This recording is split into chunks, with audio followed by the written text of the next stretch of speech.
Hey yo, what's poppin', everybody? It's your man Knowledge coming at you.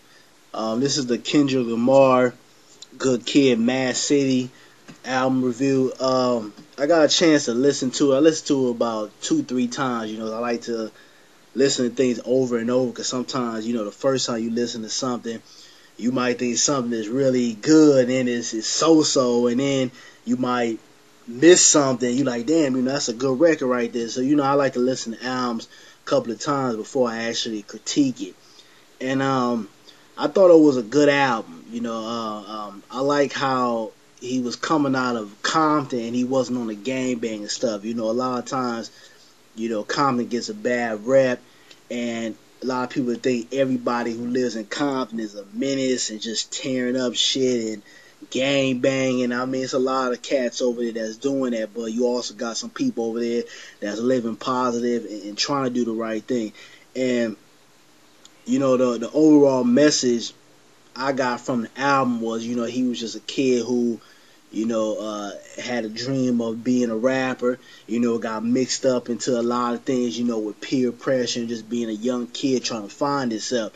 And I like how he incorporated things from, his family into the album. We have like, a couple of skits in there, where he has one, I believe it's the intro of the album, where his mother and his father kind of going at it, and they arguing about dominoes, and it's pretty hilarious.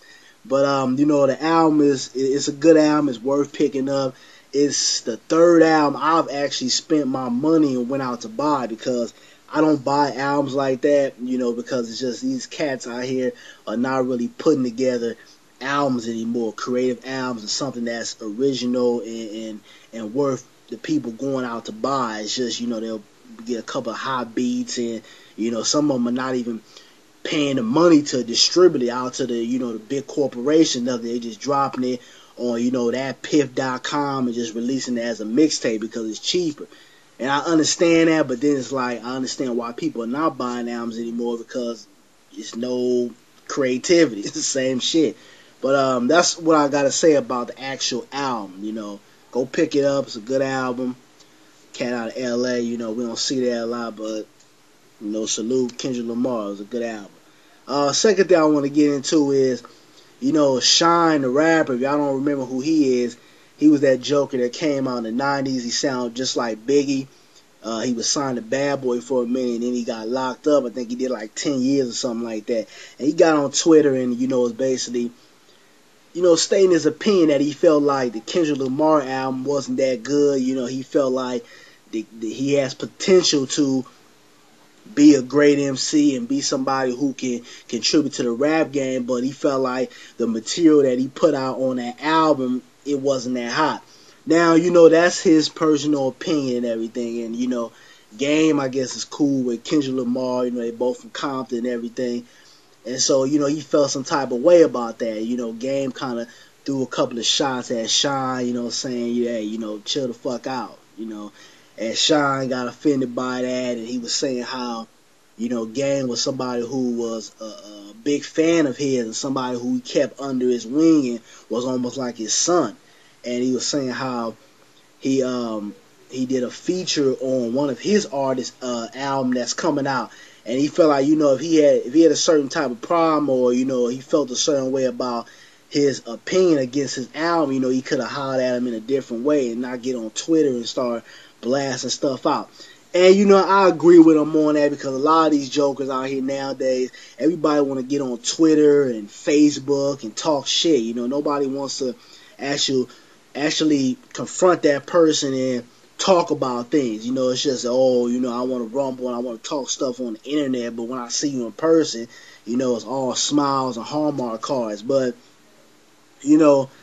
what I feel about that is that, hey, that's his opinion. If you feel like the album wasn't that hot, or it could have been better, or it wasn't up to, Kendrick Lamar's full potential, that's his personal opinion.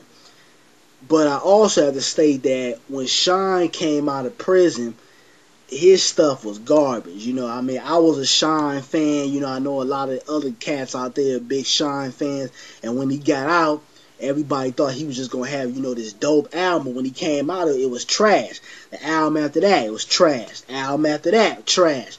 So I feel like Shyne, instead of him critiquing somebody like Kendrick Lamar as an up and coming young dude, doing this thing from the West Coast, we not getting a lot of West Coast artists that's actually on the mainstream level and actually creating a buzz. For him to come out and critique him is like, dog, shut the hell up. Go in the studio, make some good music. Focus on your own self. Him critiquing somebody like Kendrick Lamar, it's like, it's irrelevant. Focus on yourself. Don't focus on somebody else that's doing something that you are not doing at this present moment. And that's the way I felt about it. I felt like, although that was his opinion, it was uncalled for, and it really shouldn't have been said. And, it sounded like it was a little bit of hating there. A young kid doing this thing, and he basically just hating on him. I could be wrong, but that's how, I felt about it. But, hey, that's what I had to say about it. Shyne, just focus on your own shit. Stop talking about other people. If you can't create the type of music that somebody else is doing or on that level, or your stuff is not better than that person, shut the hell up. Point blank period. But I'm gonna leave the link in the description box if y'all want to check out the interview that Shyne had when he was talking about the whole situation with him and Game and Kendrick Lamar. But y'all subscribe to my other page, Real Talk with Knowledge. Give me your feedback. Subscribe to this page. And I'm out, y'all. Peace.